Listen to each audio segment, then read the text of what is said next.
തങ്ങൾ രാത്രി തന്റെ ഭാര്യയുമായി നടക്കുന്നത് ഇങ്ങനെ രണ്ട് സ്വഹാബാക്കൾ കാണാനിടയായി. നബി തങ്ങൾ ഭാര്യയും കൂട്ടിയിട്ട് രാത്രി നടക്കുക. രാത്രി ഏകദേശം അർദ്ധരാത്രി ആയിട്ടുണ്ട്. നബി തങ്ങളെ കണ്ടപ്പോ സ്വഹാബാക്കൾ സ്പീഡ് കൂട്ടി, നടത്തത്തിന്റെ സ്പീഡ് കൂട്ടി.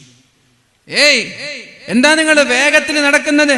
ഇതെന്റെ ഭാര്യയാണ് കേട്ടോ, ഇതെന്റെ വേറെ പെണ്ണിനെ കൊണ്ട് ഞാൻ നടക്കല്ല, ഇതെന്റെ ഭാര്യ ഹഫ്സയാണ്.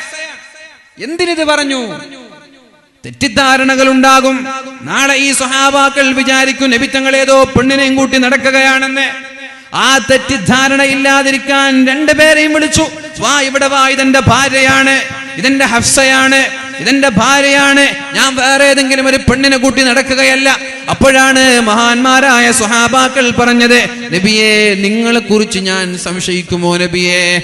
നിങ്ങളെ കുറിച്ച് ഞങ്ങൾക്ക് അങ്ങനെ ഒരു സംശയം വരുമോ നബിയെ? അപ്പോഴാണ് റസൂലുള്ളാഹി സ്വല്ലല്ലാഹു അലൈഹി വസല്ലമ തങ്ങൾ പറഞ്ഞത്, നിങ്ങൾ എന്നെ കുറിച്ച് അങ്ങനെ സംശയിക്കുമോ എന്ന് പേടിയല്ല, പക്ഷേ ഒരു പിശാചുണ്ട്, ഒരു ശൈത്വാനുണ്ട്. ആ ശൈത്വാന്റെ പണി ഇന്ന ശൈത്വാന യജ്രി മിൻ ഇബ്നി ആദമ മജ്റദം. ഓരോ മനുഷ്യന്റെ രക്തയോട്ടം നടക്കുന്ന സ്ഥലങ്ങളിലെല്ലാം പിശാചുണ്ടാകും. ആ പിശാച് വേണ്ടാത്ത വസ്വാസ് ഉണ്ടാക്കി തരും, വേണ്ടാത്ത ചിന്തയുണ്ടാക്കി തരും, വേണ്ടാത്ത ഫിത്നയുണ്ടാക്കി തരും. അതില്ലാതിരിക്കാനാണ് ഞാൻ തെറ്റ് തെളിയിച്ച് തെറ്റല്ല, ഇതെന്റെ ഭാര്യയാണെന്ന് ഞാൻ പറഞ്ഞത് എന്ന് റസൂലുള്ളാഹി സ്വല്ലല്ലാഹു അലൈഹി വസല്ലം തെറ്റിദ്ധാരണയുണ്ടാക്കുന്ന സ്ഥലം പോലും അള്ളാഹുവിന്റെ ഹബീബ് ഒഴിവാക്കിയില്ല. ചില ആളുകൾ പറയും, അത് ആളുകൾ അങ്ങനെ പറയല്ല, എനിക്കെന്താക്കണം, ആളുകൾ പറഞ്ഞോട്ടെ. അങ്ങനെ പറഞ്ഞിട്ട് രക്ഷപ്പെടാൻ നോക്കണ്ട. ഉദാഹരണം, എനിക്കതൊരു ആരോപണം ഉണ്ടായെന്ന് സങ്കല്പിക്കുക, ഉണ്ടതോ ഇല്ലാത്തതോ, എനിക്കതൊരു ആരോപണം ഉണ്ടായെന്ന് സങ്കല്പിക്കുക. നാട്ടുകാരൊക്കെ ഇങ്ങനെ പറഞ്ഞെടുക്കാൻ, അപ്പൊ എന്നോട് കുറെ ആൾ ഇങ്ങനെയൊക്കെ ഉണ്ടോ സംഭവം, അത് അവര് പറയല്ലേ, അത് ഞാൻ എന്താക്കണം, ആൾ പറഞ്ഞോട്ടെ, നാളെ ആഖിറത്തിൽ കാണാന്ന് പറയും. അങ്ങനെയല്ല, ഞാനത് ചെയ്തിട്ടില്ല എന്ന് തെളിയിക്കണം. ഞാൻ ഉത്തരവാദിയല്ല, ഞാൻ നിരപരാധിയാണ് എന്ന് തെളിയിക്കേണ്ടത് എന്റെ ബാധ്യതയാണ്. അതല്ലാതെ ജനങ്ങളങ്ങോട്ട് പറഞ്ഞോട്ടെ ആഖിറത്തിൽ കാണാമെന്ന് പറയലല്ല, നാളെ ആഖിറത്തിൽ കാണാം, നാളെ ഖബറിൽ കാണാമെന്ന് പറയലല്ല. ഓരോ മനുഷ്യന്റെ ഉത്തരവാദിത്തമാണത്. നിരപരാധിത്വം തെളിയിക്കണം, നിരപരാധിത്വം തെളിയിക്കണം, എന്നിട്ട് അല്ലാഹുവിലേക്ക് വിട്ടേക്കും. അതല്ലാതെ നിരപരാധിത്വം തെളിയിക്കാതെ അത് നാളെ ആഖിറത്തിൽ കാണാമെന്ന് പറയുന്നത് മാന്യതയല്ല. മുഅ്മിനീങ്ങളെ, ഞാൻ പറയുന്നത് തെറ്റിദ്ധാരണയുള്ള സ്ഥലങ്ങൾ പോലും സൂക്ഷിക്കണമെന്നാണ് ഞാൻ പറഞ്ഞു വരുന്നത്. റസൂലുള്ളാഹി സ്വല്ലല്ലാഹു അലൈഹി വസല്ലം നിരന്തരമായി അല്ലാഹുവിനോട് ദുആ ചെയ്തൊരു പ്രാർത്ഥനയാണ്, അല്ലാഹുമ്മസ്തുർ ഔറാത്തി. അല്ലാഹുവേ, എന്റെ രഹസ്യങ്ങളെ നീ മറച്ചു വെക്കണേ അല്ലാ. അല്ലാഹുമ്മസ്തുർ ഔറാത്തി.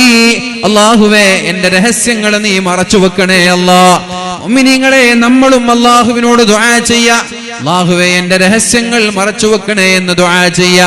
കാരണം നമ്മുടെ രഹസ്യങ്ങൾ പരസ്യമായാൽ പിന്നെ നമ്മൾക്ക് തല ഉയർത്തി നടക്കാൻ കഴിയൂല.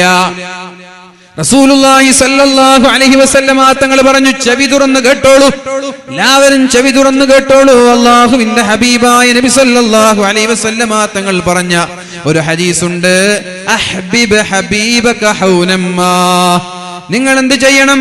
നിങ്ങളുടെ ചങ്ങാതിമാരെ സ്നേഹിക്കുമ്പോ ഒരു മിതമായ സ്നേഹം മതി, കൂടുതൽ സ്നേഹിക്കാൻ പാടില്ല. ചങ്ങാതിമാരെ സ്നേഹിക്കുമ്പോ ഒരു മിതമായ സ്നേഹം മതി, കൂടുതൽ അങ്ങോട്ട് സ്നേഹിക്കണ്ട. കൂടുതൽ സ്നേഹിച്ചാൽ എന്താ പ്രശ്നം?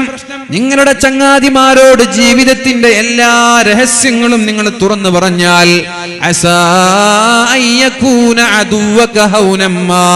കുറച്ചു കാലം കഴിഞ്ഞ് ഇയാൾ നിന്റെ ശത്രുവാവാനുള്ള സാധ്യതയുണ്ട്.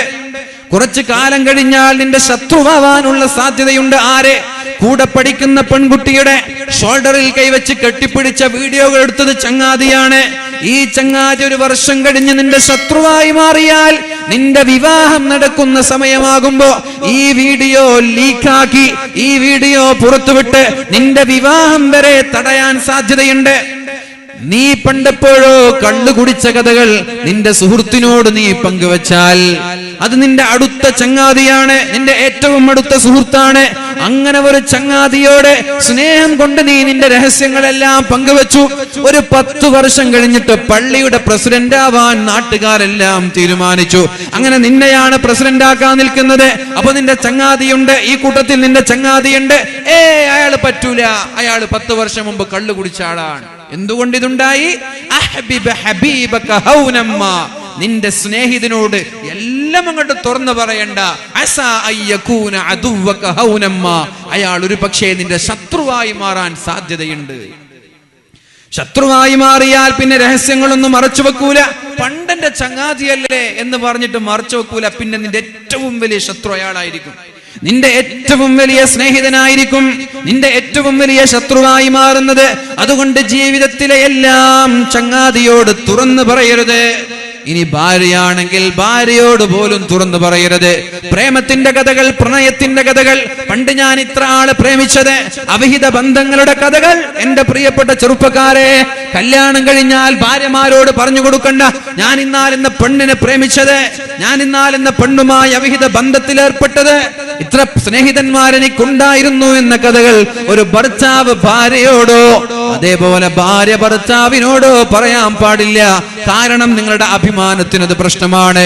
ഭാര്യ ഒരു പക്ഷേ പിണങ്ങിയേക്കാം, ഭാര്യ ഒരു പക്ഷേ നിങ്ങളുടെ ശത്രുവായേക്കാം.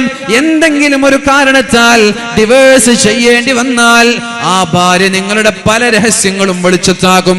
നിങ്ങളാരും അറിയാതെ ഒരുപാട് നിങ്ങളുടെ ജീവിതത്തിലുള്ള സർവ്വ രഹസ്യങ്ങളും അവൾ പരസ്യമാക്കും.